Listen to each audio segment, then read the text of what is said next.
अगर वो पाकिस्तान के पानी को रोकते चले गए तो एक वक्त आएगा कि पाकिस्तान में वो ज़मीनों को बंजर करने के काबिल हो जाएंगे। अब जो पाकिस्तान के वज़ीर दिफा हैं उन्होंने एक स्टेटमेंट दिया है और मैं उम्मीद करता हूं कि पाकिस्तान ऐसा ही करेगा कि इंडिया जहां पे भी पाकिस्तान के पानी को रोकने के लिए स्ट्रक्चर बनाएगा, पाकिस्तान उस स्ट्रक्चर को तबाह कर देगा। और यही पाकिस्तान को करना चाहिए। यानी जब भी इंडिया कोई स्ट्रक्चर बनाए, सिंध तास मुआहदे की खिलाफ वर्जी करते हुए पाकिस्तान उस स्ट्रक्चर को तबाह कर दे। उसकी वजह यह है कि यह मुआहदा तब तक खत्म नहीं हो सकता जब तक बाहमी रजामंदी ना हो दोनों फरीकैन की। तो पाकिस्तान की रजामंदी तो नहीं है इसको खत्म करने की।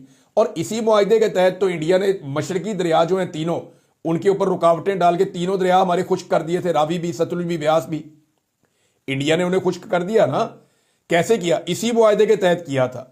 जब इस मुआहदे के तहत उन्होंने 3 दरिया ले लिए तो इस मुआहदे के तहत बाकी 3 दरिया तो वो नहीं ले सकते, वो हमारे। अब इंडिया जब ये मुआहदा तोड़ता है तो फिर हमें तो 6 दरिया वापस चाहिए। पाकिस्तान को भी यहां से शुरू होना चाहिए कि अगर आप इस मुआहदे में नहीं मानते तो फिर दरियाए रावी पे, दरियाए सतलुज पे और दरियाए ब्यास पे आपने जितने भी डैम और बंद बनाए हैं हम वो सारे गिरा देंगे। पाकिस्तान को फिर यह भी सोचना चाहिए कि अगर मुआहदा ही नहीं है तो फिर तो 6 के 6 दरिया पाकिस्तान में आने चाहिए ना। हमने तो इस मुआहदे के तहत 3 दरिया इंडिया को दिए थे। तो इंडिया फंस गया जो उसने किया। लेकिन अभी लतीफे जारी है। लतीफों में से एक लतीफा और आया। एक कठपुतली वजीर आजम है आजाद कश्मीर का, चौधरी अनवारुल हक, जो अपने ताल्लुकदारी और रिश्तेदारी की वजह से वहां पे वजीर आजम बन गया।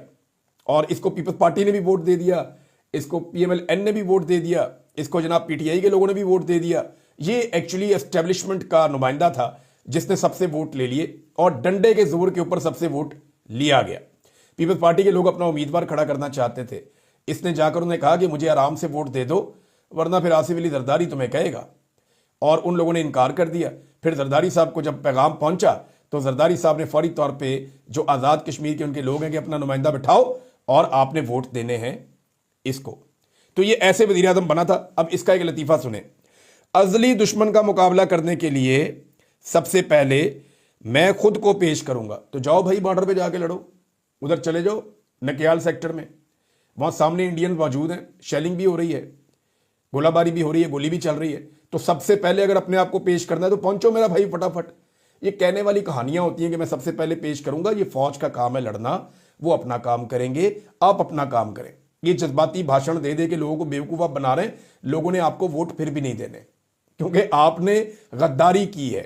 आपने गद्दारी की है अपने लोगों से और जो मैंडेट वहां की आवाम ने दिया था पाकिस्तान तहरीक इंसाफ को, उस मैंडेट के साथ भी गद्दारी की है। बहरहाल आज़ाद कश्मीर में अब आप देखिएगा जो कश्मीर एक्शन कमेटी है वो आने वाले इलेक्शन के अंदर किस किस्म का माहौल पैदा कर देगी पूरे आज़ाद कश्मीर में, आप सोच भी नहीं सकते। और ये आपको होता हुआ ग्राउंड पे नजर आएगा। एक और नाजरीन खबर है और वो खबर है जनाब आर्मी चीफ साहब के हवाले से। आर्मी चीफ ने एक स्टेटमेंट दिया है और स्टेटमेंट तो उनका लंबा चौड़ा है क्योंकि कोर कमांडर कॉन्फ्रेंस हुई है और उस कॉन्फ्रेंस के अंदर से डिफरेंट स्टेटमेंट्स बाहर आए हैं। मिसाल के तौर पे army chief general Asim Munir की ज़ेर सदारत जो कोर कमांडर कॉन्फ्रेंस हुई उसमें पाकिस्तान की मुसल्लह अफवाज दिफाए वतन के लिए अपनी आवाम के साथ मुत्तहिद होकर खड़ी हैं और जंग मुसल्लत करने की किसी भी कोशिश का यकीनी और फैसला कुन जवाब दिया जाएगा। लेकिन जो इंटरेस्टिंग स्टेटमेंट है आर्मी चीफ का वो ये है, पाकिस्तान के अवाम की उमंगों का हर कीमत पर एहतराम किया जाएगा इंशाअल्लाह। इंशाअल्लाह का मतलब है आइंदा से, अल्लाह ताला ने चाहा तो आइंदा से अवाम की उमंगों का हर कीमत पर एहतराम किया जाएगा। देखें, अवाम ने तो जो उनकी उमंगें थी वो तो इमरान खान साहब के साथ थी और पाकिस्तान तहरीक इंसाफ के साथ थी और 8 फरवरी 2024 को उन्होंने अपना मैंडेट दिया था। तो अगर अवाम की उमंगों का एहतराम किया जाता तो जिनके पास अवाम का मैंडेट था उनकी हुकूमत होती पाकिस्तान में।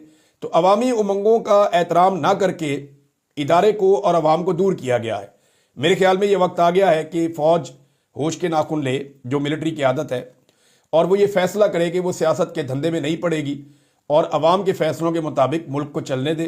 जमहूरी अंदाज में ये मुल्क चलेगा तो मुझे पूरा यकीन है 10-20 साल में ये मुल्क बहुत आगे निकल जाएगा अगर दोबारा से कोई मिस एडवेंचर ना किया गया तो, या किसी को अगर अपनी एक्सटेंशन का ख्याल ना आया तो, या किसी को अपने ज़ाती मफादात के लिए मुल्क के फैसलों से खेलने का ख्याल ना आया तो पाकिस्तान आगे निकल जाएगा। फिलहाल मुझे ऐसी चीज़ें नज़र नहीं आ रही, लेकिन ये एक स्टेटमेंट बड़ा हौसला अफजा है जो आर्मी चीफ ने दिया है। तो स्टेटमेंट की हद तक तो है बात, अमली तौर पे वो ये कर पाते हैं या नहीं ये मैं कुछ कह नहीं सकता, लेकिन उन्होंने कहा कि अवामी उमंगों का हर कीमत पर एहतराम किया जाएगा।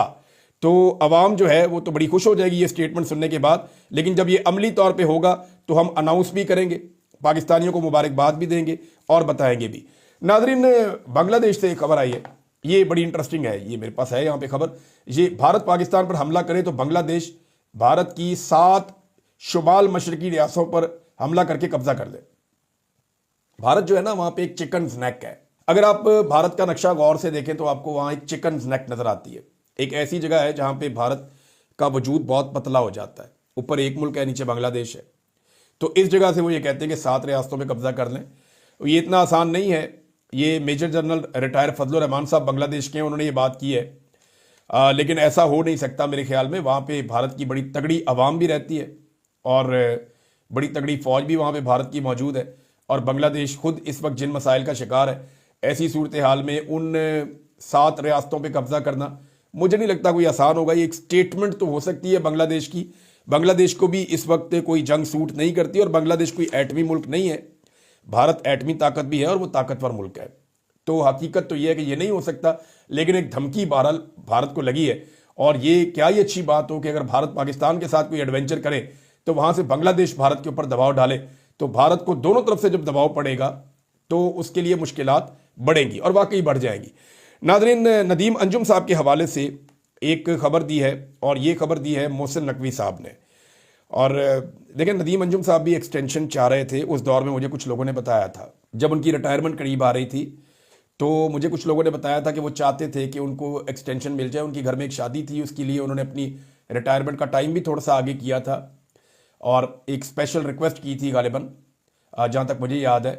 तो वो ये चाह रहे थे कि उनको एक्सटेंशन मिल जाए, और उनकी एक्सटेंशन के लिए कोई कोशिश भी हुई थी, लेकिन उन्हें एक्सटेंशन नहीं मिली। अब नजम सेठी साहब कहते हैं कि नदीम अंजुम रिटायरमेंट के बाद शहबाज शरीफ के सिक्योरिटी एडवाइजर बनना चाहते थे, कि नेशनल सिक्योरिटी एडवाइजर का ओहदा